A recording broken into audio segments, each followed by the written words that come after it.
And time for old times. What do you say we play some football as we are underway from Oakland in the John Madden Legacy game. Here comes Devin Hester bringing it out. And that decision to bring it out ends up not being a good one. Costs him about 5 yards as he's tackled at the 20. So it's the NFC Stars who will get the ball first. And, Charles, as we alluded to, we've got a different era of coach on each sideline. So the man coaching this NFC squad, we'll call him Young John Madden, this is a coach who was trying to establish a foothold in the NFL and on the cusp of doing it very successfully. Yeah, you think back to that period, those early days as the coach of the Raiders, the late 60s in the AFL and then in the NFL in the early 70s. Coach was a guy who was ahead of his time. The Raiders were one of the first teams to have mini camps, one of the first to film practice, because he wanted to practice coaching as much as he could. And his teams, they were successful right from the start of his head coaching tenure. Well, the pressure gets home, and the AFC comes up with a sack. Myles Garrett able to get him down for a loss of 11, and it brings up 4th down. Wisnowski on to punt as he sends this one away. This is fielded at the 27. 51 yards on the punt there. And the AFC will take over 1st and 10. So, Charles, as mentioned, we've got another Coach Madden over here on the AFC sideline. Of course, his Raiders, members of the AFC West. So this is a conference he battled in for his entire career. And you think about the landscape of the NFL as he was getting into the back half of his tenure. It was a golden era for coaches. You had Don Shula, Tom Landry, Chuck Noll, Bud Grant. But it was John Madden who had the best winning percentage of them all, CD. 759, the best ever. Brandon, it's hard to believe he could be so successful in a conference with all those great teams. The Steelers won 4 Super Bowls. The Dolphins won 2 and were a mainstay in the playoffs. The Colts were tough. The Broncos came on late and went to a Super Bowl themselves. But against Hall of Fame coaches, John Madden's record, 36, 16, and 2. That's pretty incredible. His Raiders were a factor each and every year. And that play going absolutely nowhere as he's belted before he could get out of the backfield. After the loss, they'll come up 2nd and 13. Now Brady. And on the left sideline, he caught it, but out of bounds, according to the headline. Now on 3rd and long, they'll look to throw. And that nearly intercepted. Boy, for a guy known for his hands defensively, that's a ball he probably thinks he should have come up with. And instead, it's 4th down. So they're forced to punt on 4th as this one's away.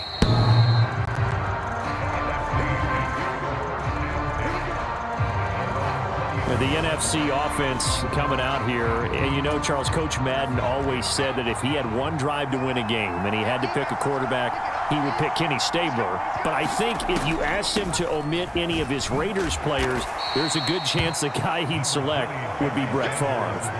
Brett Favre is always smiling. He's always laughing. He's always talking to someone. He remembers that it's a game. And if it's a game, you should have fun. And Brandon, that always reminds me of a great movie line where one of the players was telling the coach, every time I say it's a game, you say it's a business. And every time I say it's a business, you say it's a game. With Coach, it was always a game. To throw is Favre. The first catch of the game for George Kittle. And he'll be taken down, but he does have 1st down yardage. So as we mentioned at the top, let's take you through the life of John Madden. And, you know, it's very fitting that we're here back in the Bay Area, not just because John's so associated with Raider football, but also because this was where he spent his formative years. Yeah, he grew up over Daly City with his buddy John Robinson, who would also become an NFL head coach. He played his high school ball at Jefferson High, eventually wound up playing tackle at the University of Oregon, and later Cal Poly San Luis Obispo. Played well enough that in 1958, he was a 21st round draft pick of the Philadelphia Eagles. That's right. It's 2nd and 21. Throwing is far. Over the middle, that's hauled in by Cup. They'll wind up getting 7 on the play, and that'll force upon him a 3rd and 14. Now Favre. It's caught by Sanders. And able to get this one across the 45 before he's brought down. Charles, you mentioned Coach was a 21st-round draft pick back in 1958. It was the Philadelphia Eagles who selected him. But unfortunately for John, knee problems, they just continued to dog him. He was hurt in his first training camp. Actually never saw the field as a player in the NFL. But it was still during his time with the Eagles, you and I were talking about this before going on air, that you could start to see the light bulb going on for what his career path might entail. And it went on in a big way, didn't it? Because while he was rehabbing his knee, he started to spend a lot of time breaking down film with the Eagles with quarterback Norm Van Brocklin, the future Hall of Famer and future head coach in the NFL. Remember, Norm Van Brocklin coached with the Falcons. He coached with the Vikings. And was there during that time. I think Coach Madden realized his love of football and love for teaching, combining all that together, and that meant being a football coach. So in 1960, began his coaching career at a small college south of San Luis Obispo called Allen Hancock, and then later at San Diego State University under another legendary coach, the guy who could throw it around pretty well, Don Coryell. And looking for a lane, but none to be found for Sanders as they stop him short of the line to gain. 2 minutes remain here, the first half of the John Madden Legacy game. Put together a very nice package in tribute to Coach Madden, so make sure you stick around for that. Again, coming up at halftime.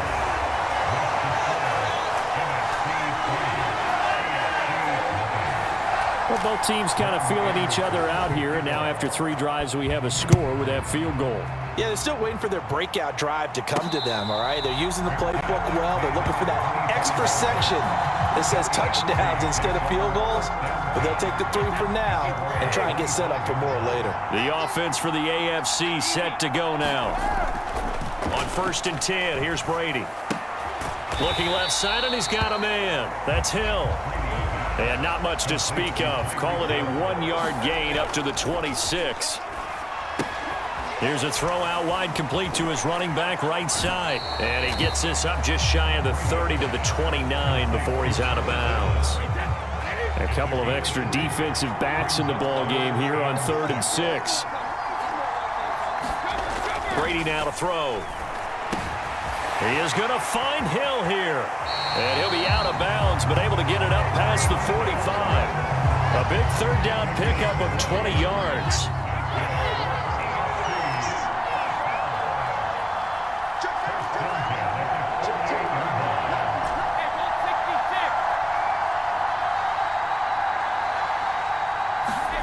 Brady now on 1st down. Open man is Andre Reed, complete. And he'll be brought down just shy of the 40. They'll run with Allen. And he'll maneuver his way forward for about 4. 2nd and 6. Brady's saying let's go as he'll hustle him to the line. Meanwhile, Brady's throw complete here to his receiver Brown. Now the AFC going to use the first of their timeouts as they get the stoppage with just under 50 seconds remaining in half number 1. Could we get a touchdown in this first half after all? It's 1st and 10. On the toss, here's Allen. Slipped 1 tackle, but no more as he's knocked to the deck behind the line of scrimmage. They're going to need to get up and set in a hurry. On 2nd and 11 now, Brady. And that is caught for an AFC touchdown. Travis Kelce, a 22-yard touchdown grab. And the AFC has taken the lead. Now Adam Vinatieri for the point after. And this is up and good to make it 7-3. Kelce touchdown. And here's Vinatieri now to kick it away after the touchdown. And not wanting to risk anything here late in the half, he'll just take a knee and they'll bring the football out to the 25. Ready to begin their next drive here, the NFC offense. And with time quickly fading here in the 2nd quarter, not sure how aggressively, offensively they want to play this. I think we'll find out just how much they trust their guys in this situation if they decide to take a shot. So from the 39 now, they'll come up on a 1st and 10. Favre. That one thrown away from the pocket. The officials kind of looking at each other, but they'll say there was a receiver in the area, so no penalty, just an incomplete pass. Here's Favre to throw. Over the middle, complete to Samuel. Now the NFC going to take a timeout, their second, as they'll stop it with 14 seconds to go in this first half. From the gun, it's Favre. And that's going to be incomplete. 12 seconds left. Well, the other day they told us when we've got 3rd and 5 or less, we have to be able to convert. And I guess every team would say that, Charles, but an opportunity missed there. What they were trying to tell us is they believe it's a matchup game at that point. And they liked some matchups that they had, thought they could exploit them, unable to do so on that play.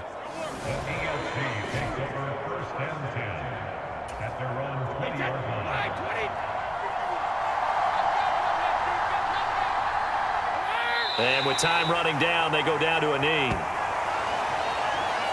So we are at halftime of the John Madden Legacy game, and now we present a special tribute to the man of the hour, narrated by the Raiders' own Trey Mosley.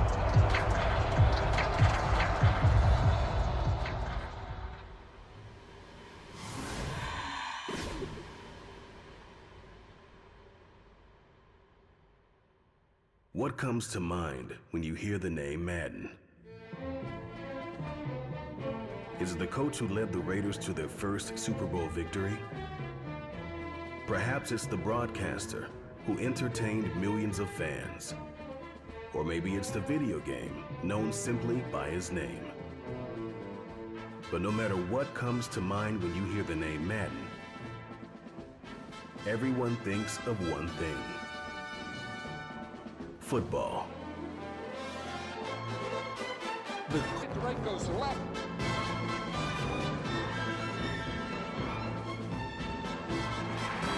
Madden is on the field. He wants to know if it's real. John Madden goes on the shoulders of his players.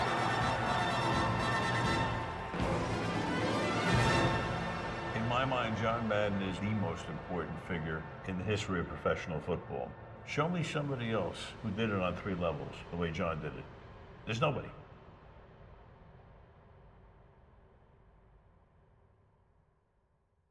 First and 10. They fake the handoff. Now Brady rolling to his right. And this nearly an interception, but it's incomplete. Well, a turnover really would have helped him there, but not to be. Now, CD, we did get a little ahead of ourselves talking about John Madden, the broadcaster in the 90s and 2000s, because there was another product during that time period that he became quite famous for, and it's something that you and I know a little bit about, and that's the video game that bears his name. Originally John Madden Football when it was first released back in the late 1980s, and now known the world over simply as Madden. And Coach saw this originally as a way to teach the game of football. The early designs were for a 7-on-7 game, but he said no chance. He would not sign off on it. He wanted to be as realistic as possible. He told him, call me when it's 11-on-11, and he got his wish. Yeah, after that debut, Madden the video game continued to pick up steam through the 90s in a big way, and John himself, many will remember, was a commentator for the series for many years. And now here we are in the 2020s, and this game has sold somewhere in the neighborhood of 150 million copies. On first down, Favre. This will be caught by Randy Moss, and he'll get this up to the 30-yard line.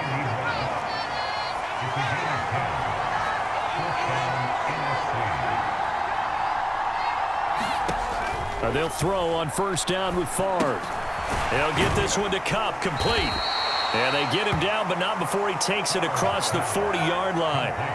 So, CD, you look at the accumulation of John Madden's achievements in the world of football, the coaching success, the Super Bowl title, the incredible career as a broadcaster with 12 Emmy Awards, Madden the video game. It was very fitting back in 2006 that John Madden got the call to be enshrined into the Pro Football Hall of Fame. A more deserving person you will not find. He gave an incredible speech on that day, Brandon. So many of his former Raider players were in attendance. He talked about how he envisioned that when the last person turns off the lights in the hall every night, that the bus talk football amongst themselves. And what a discussion that might be. Yeah, he finished his speech by saying, today feels like the second time in my life that I'm being carried off on the shoulders of others. Yet instead of off the field, it's into the Hall of Fame. This has been the sweetest ride of them all.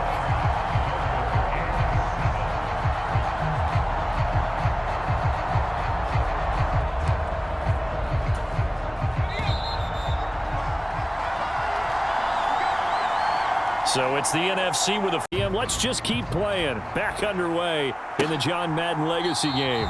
And no return here to begin the overtime session. That'll be a touchback. Ready to begin their next drive here, the NFC offense. And everyone knows the OT rules, Charles, but pretty simple formula. They go down and get a field goal, we continue play, but if they can find the end zone on this possession, ball game over.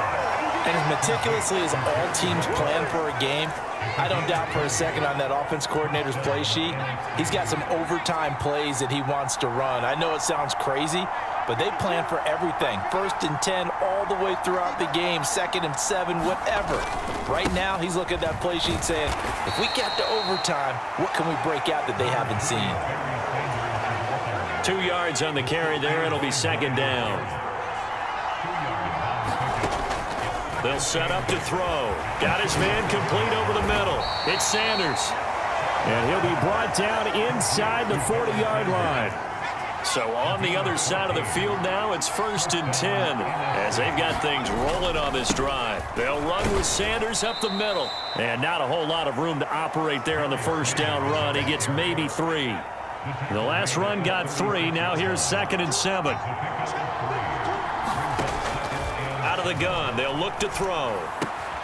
Throwing the out route and complete. It's Rice. And he'll be taken down at about the 22-yard line.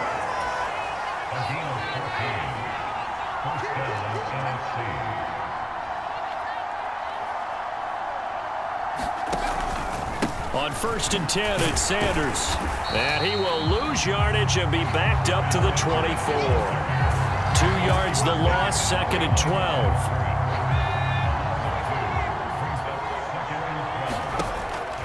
They'll look to throw here. And he will find his man, Samuel. And he doesn't quite make it, taking it within an eyelash. Dropped at the 1.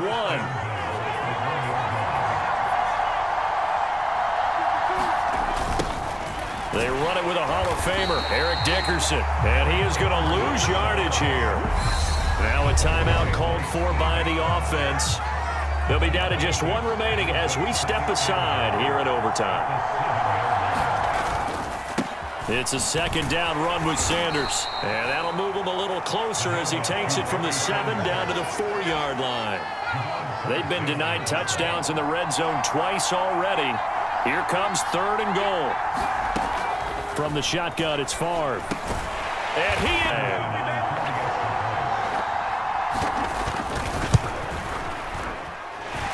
Extra point by Anderson, up and good. And that makes it a 17-10 score. Following the touchdown, here's Anderson to kick it away.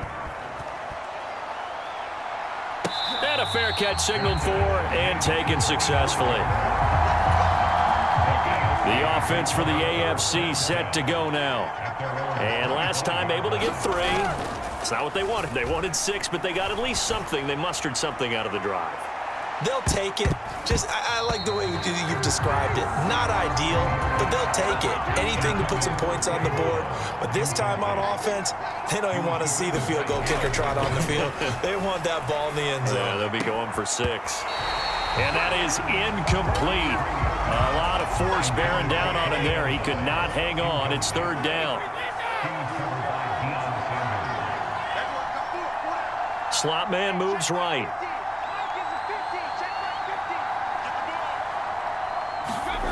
Throwing is Brady on 3rd down. He's going to float this one deep right side. And a high throw there as this is knocked away down to the ground and incomplete.